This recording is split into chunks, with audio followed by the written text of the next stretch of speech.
Are we on? It's spinning. So I'm live. It's alive, alive, alive. What a night. What an absolutely incredible night. And thank you all for joining us down here at Apter's Alley.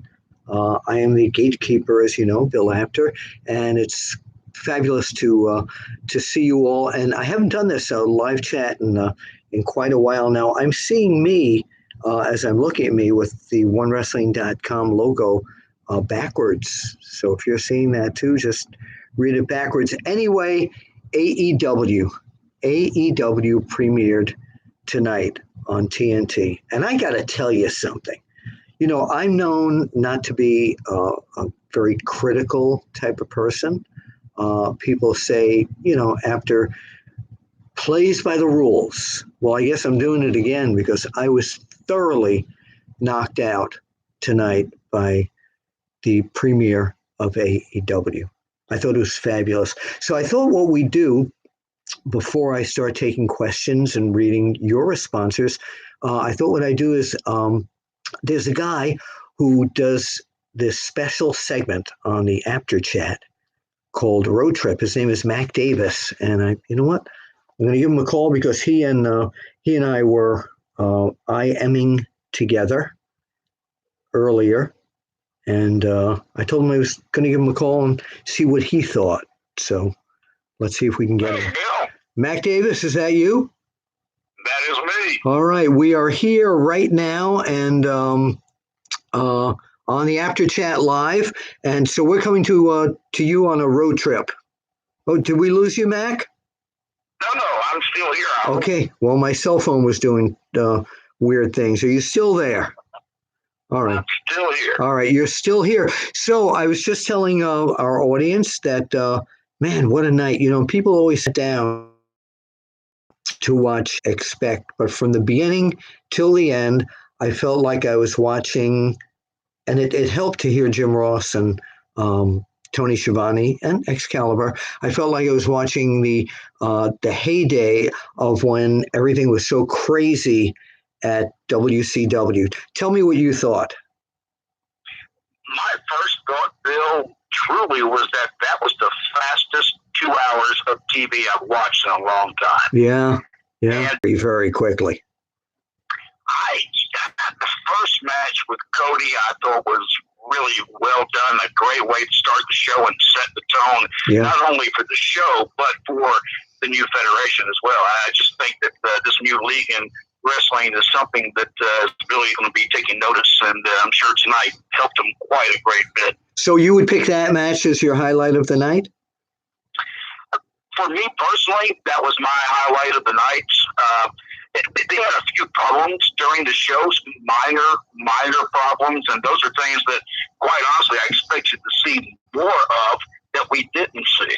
So overall, I thought even the production of the program was well done. It was great. It was absolutely. Speaking about production, by the way, the next time we go live here on the Apter Chat, since we're going to start doing this again, maybe even once a week or every other week, I'm going to have my Apter Chat room. Oops, it says our connection is a little unstable.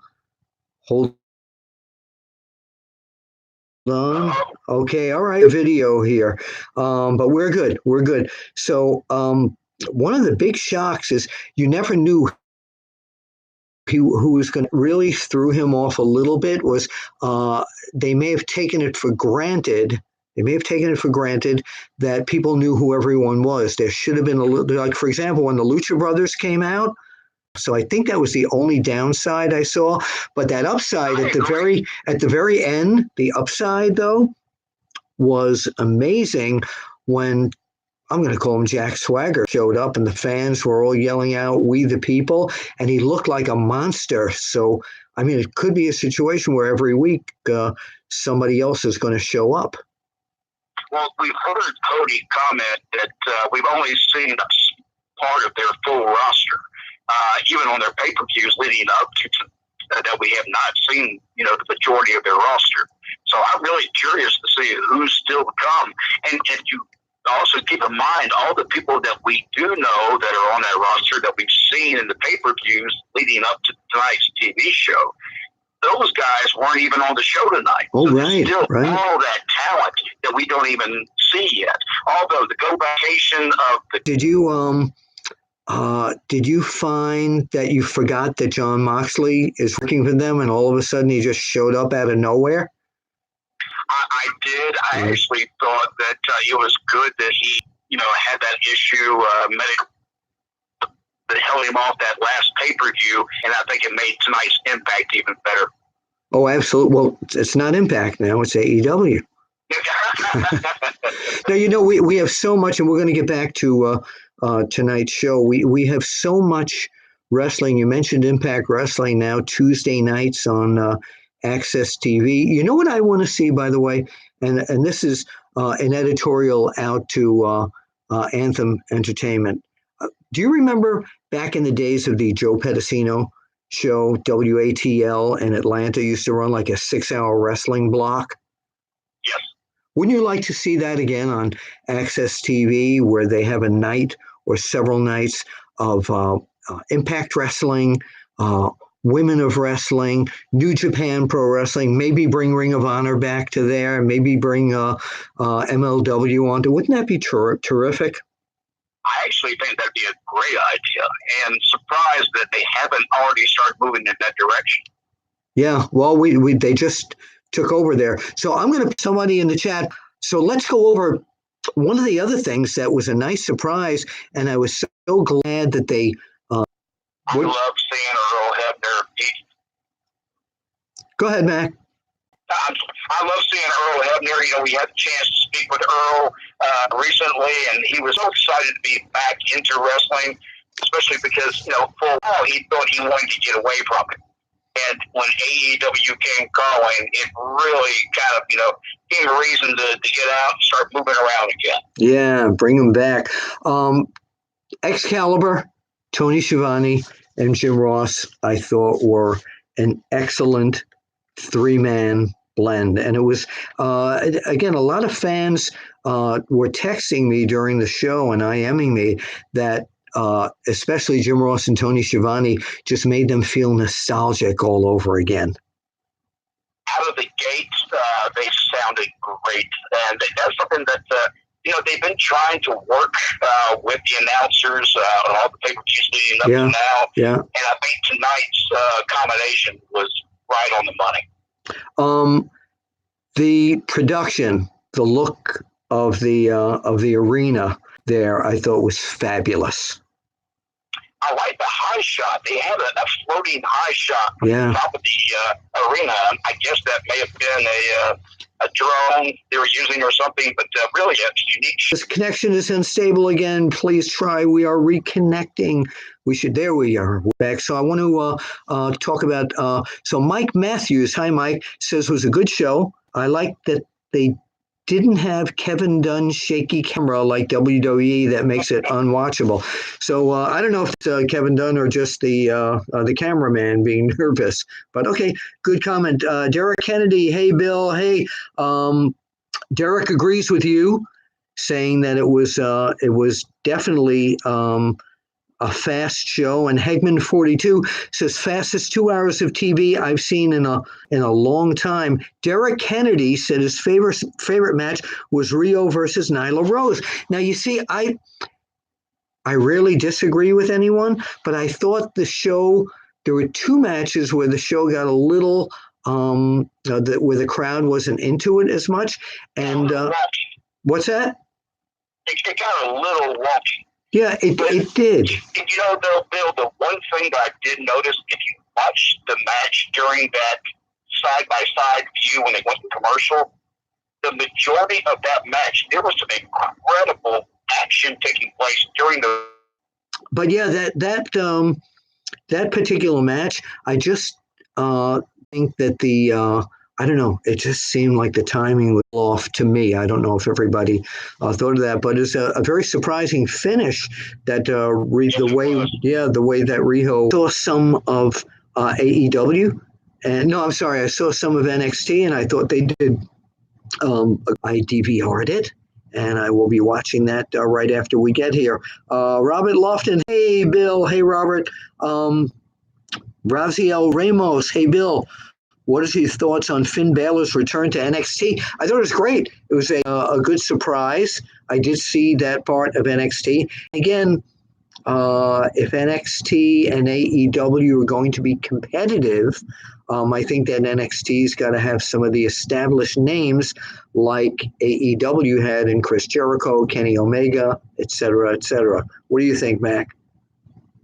I worry that it's going to water down the NXT product. The NXT product has been what it is because of the type of individuals that were involved in it, and that means not main eventers from Raw and SmackDown coming to NXT. All right, well that makes sense.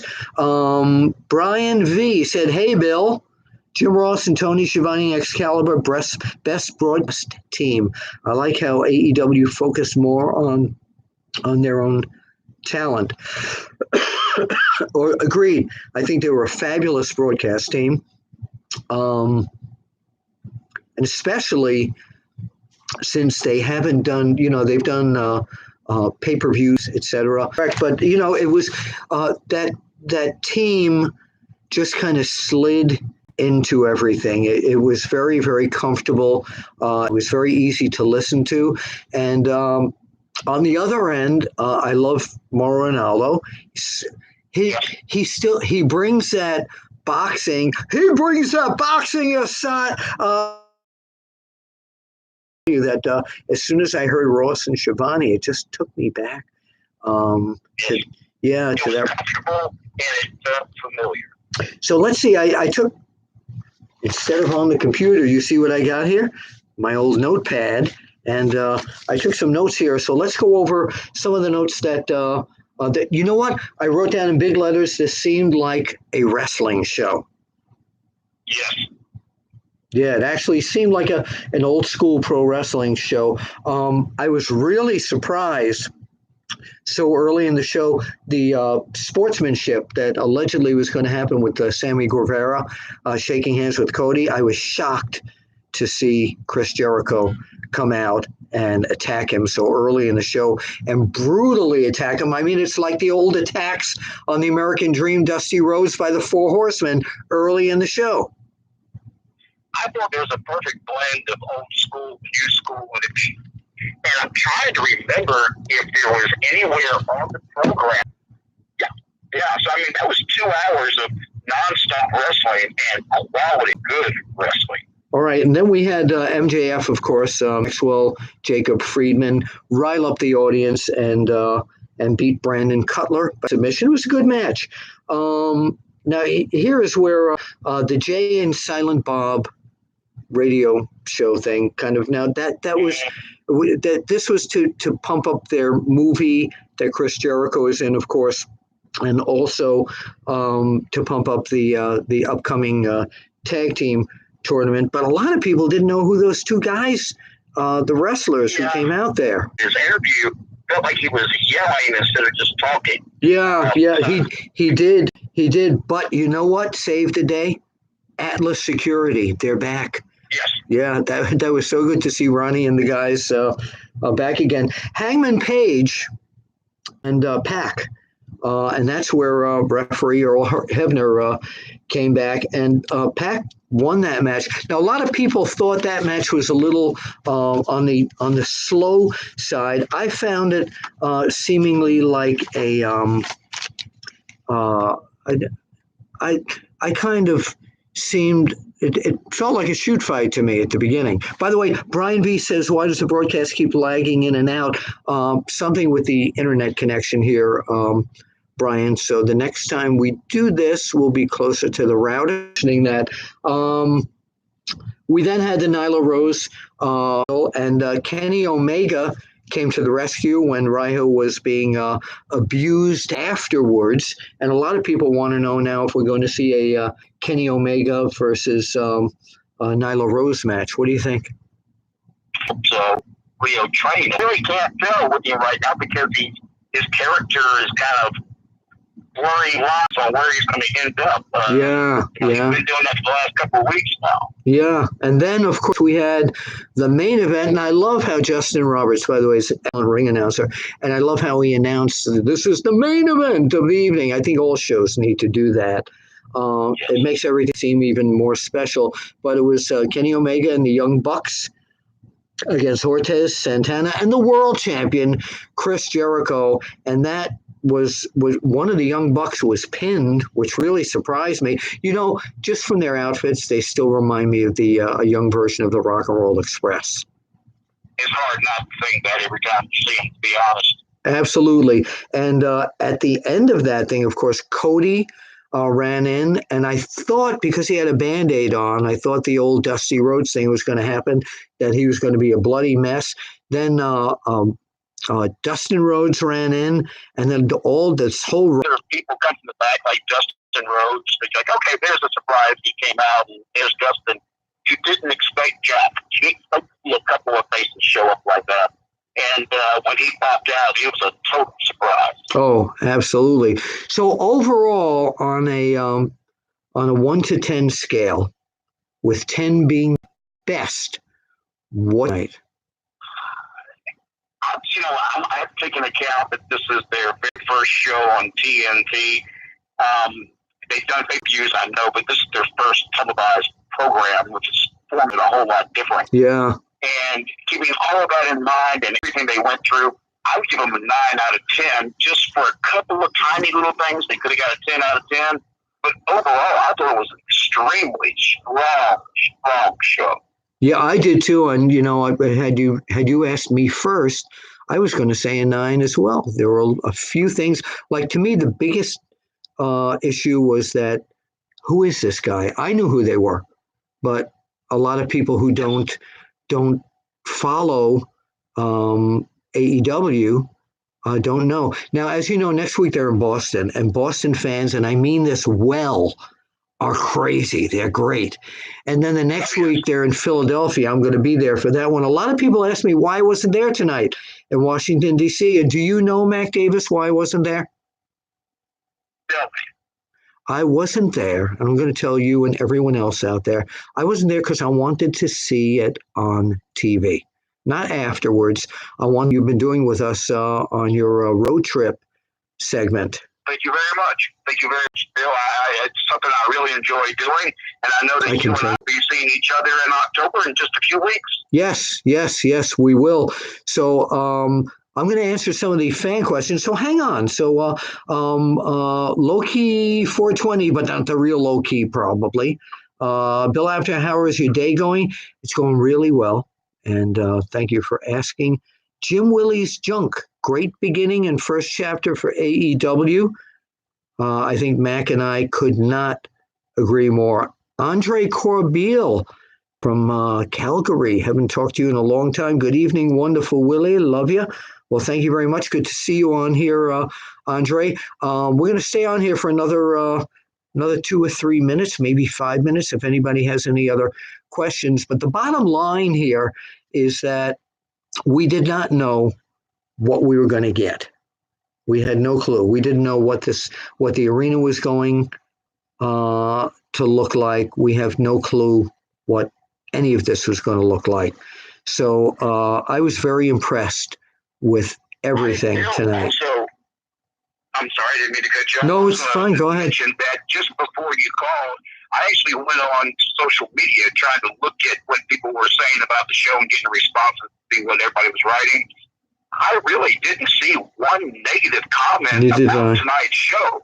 So that was really surprising because during the week, because we're going to do this again next week as well, and we just may have to move closer to the router.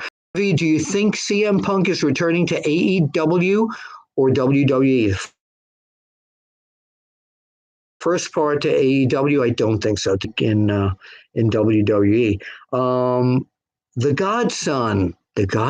Wow, what an interesting name. 1197. Would you recommend watching NXT first or AEW? You have two eyes, same time. I can't tell you. First, if you DVR'd both of them, if you want to see something brand new you haven't seen before, AEW. Um, fan and want to keep up with that first, watch them. AEW, watch that secondary. So I hope that answers your question. So Mac, I think we're going to call it, we've done 26 minutes here.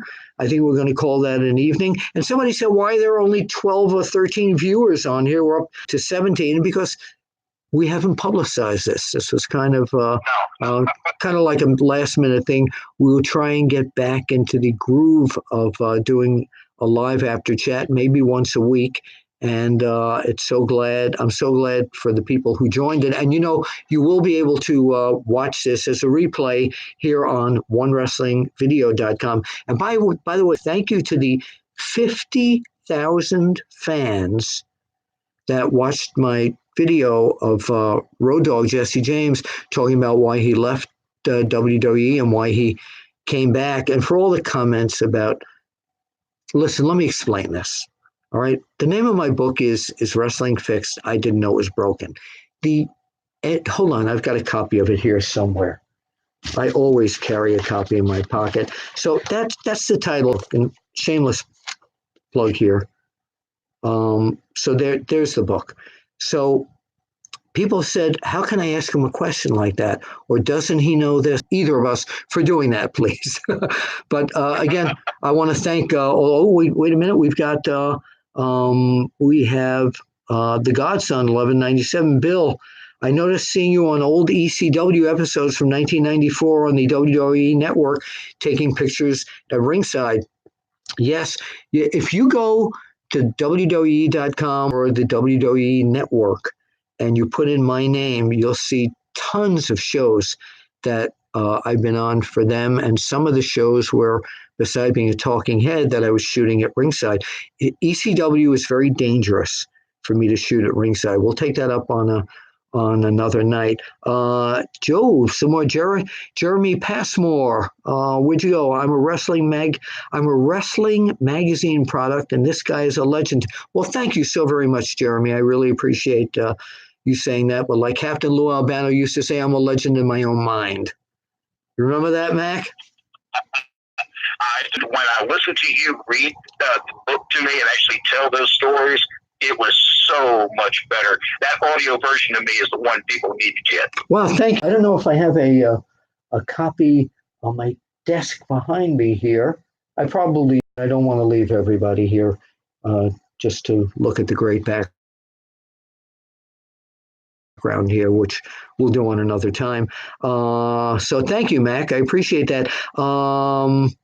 Brian V., I think it's so cool. Sal was in a chapter of your book, Sal Corrente, the man who created the Wrestle Reunion conventions, and I wish they were still here. He's a huge wrestling fan and son, the Big Cheese. Rafael Ramos, what got you into professional wrestling, Bill? It's here, Rafael. It's right in the book. You can read the book. You'll see it, but I was a fan since I was a little kid. The Godson, are you looking forward to AEW every Wednesday? I am.